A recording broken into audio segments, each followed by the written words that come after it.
Alright, here we go with a new video where we're going to create a sliding door or partition depending on how you look at it. But before we get into the topic of the video, I have 3 things to announce to you. The first thing I wanted to announce is about the gate. There's no episode about painting it, since here we're talking about a sliding door. I didn't have time to finish it, the weather was unpredictable, so that plus that means the gate isn't finished. For now, it looks like this. It's orange, it looks nice, but it's not finished. If the weather cooperates next week, I should get 2 good days to finish painting and show you on video. Second thing I wanted to tell you, in June, I took part in a contest organized by Brico Depot called Brico Warriors. There were 8 YouTubers participating, you know them all. I ended up teaming up with David from the J Plombery's channel. We faced tasks like laying laminate, painting a wall, assembling cabinets, and finishing with a quiz. I'm not revealing the winner, watch the episode using the link in the description. And finally, one last thing, since I'm getting more and more requests, technical questions and inquiries, and I can't respond to everyone because you write to me on Facebook, on Instagram, even directly by email, and now on TikTok, it's very complicated for me to reply to everyone. As for YouTube comments, those stay on YouTube. I can't separate them from the platform. I try to reply to as many people as possible, but for everything else, I've decided to create a Snapchat account. It's displayed here, you add me, you write to me on Snapchat. It'll be easier for me to reply directly, because like I said, I have to deal with Facebook, Instagram. Instagram is part of Facebook. If I reply to you on Instagram, it sometimes doesn't appear on Facebook, so I may not realize I've already replied and send a duplicate. If you write to me by email, my email address is linked to several accounts, I get tons of notifications, and your emails get lost in the notifications, so I don't see them. So the easiest way is still an app like Snapchat. It's very easy to use, a lot of people use it. I'm telling you, the account is shown here, you write to me, and it'll be easier. Okay, let's get back to the topic of the video. We're going to be able to create this door or this partition. Is sliding, and to explain everything to you, we're in a garage. This garage opens onto a hallway that leads to the house. So the idea is to create a sliding door. So don't expect it to be pretty since it opens onto a garage and a hallway. We're looking for something practical, solid and functional, and we want to insulate it. So to create this door, I'm going to use the same technique as for partition walls, with rails and studs for drywall. And I'm going to replace the drywall sheets with 10 mm MDF panels.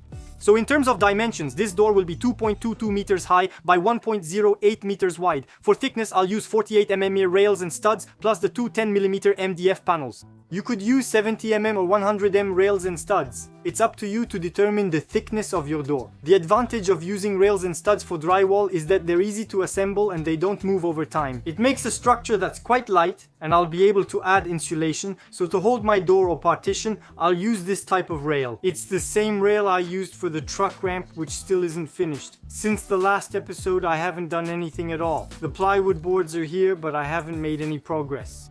I'll do it when I have more time and share the episode with you. So the rail, for those who saw the episode about the ramp, it's the same rail. Okay, this one is 40 by 50. The brand is mentioned. It's written here, mention. You'll find the link in the description. It comes in several sizes. This one is 40 by 50. There are thinner ones and there are thicker ones depending on the weight you want to support. The rail comes in 6 meter lengths. I think it also comes in 3 meters, but I'm not sure. 6 meters definitely exists. If you need to extend the rails, there are sleeves available. To support the rail, we use this type of bracket. You slide the rail through it. Okay, and then we have this type of bracket. And we attach it to the wall. Or we can also use this piece. We slide the rail through and attach it directly. So I want to go with this type of mounting using the bracket.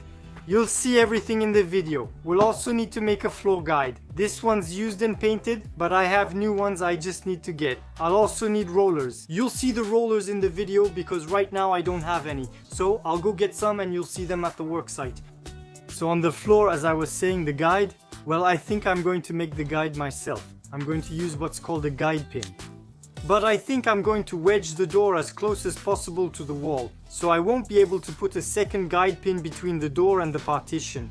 We'll see about that later when I get to making the guide. So as I said, the brand for this type of mounting rail is mentioned. you have the link in the description. They have better looking options than this type of rail. For now, we don't care at all about the aesthetics. Like I said, we're in a garage. What we want is functionality. This one is solid. It needs to last over time. But if you're in a living room or a bedroom, there are better looking sliding options. If I want to use this type of rail and the fasteners I showed you and not see them, I can also, on the garage side, you'll see I will put an MDF board. I could make it stick out to hide the rollers and put up a partition in front of the rail and above the door, and then nothing will be visible anymore. The downside is that the day I need to make some adjustments, well, I have to take everything apart. This type of rail is really meant to be visible. There are other solutions. Check out the range on the mentioned website and you'll see that there are several solutions. So, to fix my rail, we use this type of bracket and 7x70 hinge screws. You'll see the screws again later in the video. And I'm going to screw directly through the drywall. When I built this partition about 2 months ago, I planned ahead. I knew that eventually I would be installing a sliding door. So I put in wooden reinforcements. I made a video about it. The link is in the description and the card will pop up somewhere. I never know which side. I'll also be able to screw directly into my wooden reinforcement. So, in this video, I'm showing you several ways to put in a wooden reinforcement. Ideally, you should use plywood. It doesn't warp over time and it's pretty flat. And you can screw directly into the reinforcement. That way, you don't need to use expansion anchors. So, when I made that video, some people asked me, but what type of anchor was I using? Well, actually, we don't use anchors anymore. We pre-drill. Since here this is 7mm in diameter, so I'll pre-drill with a 3 or 4mm bit and I screw directly into my wooden reinforcement. Adding a wooden reinforcement means I don't need 2 anchors, and it also allows for securing heavier loads than a simple anchor. Alright, we've covered pretty much everything. Now we can tackle this door or this sliding partition, and I'll see you at the end of the video, since I'll probably use other products that I haven't mentioned yet. So we'll do a little debrief later.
Alright, that's it for this door or this sliding partition. I could have made a much bigger, thicker partition and it would still slide with this type of rail. The accessories and the rail are great. It opens and closes perfectly. So, regarding the guide, I made it myself. I used a galvanized bracket. I put the roller on the garage side and placed it as close as possible to the partition. I put a pad on and it slides by itself. So the door opens and closes perfectly. For the finishing touch, I glued PVC at the bottom of the door on both sides.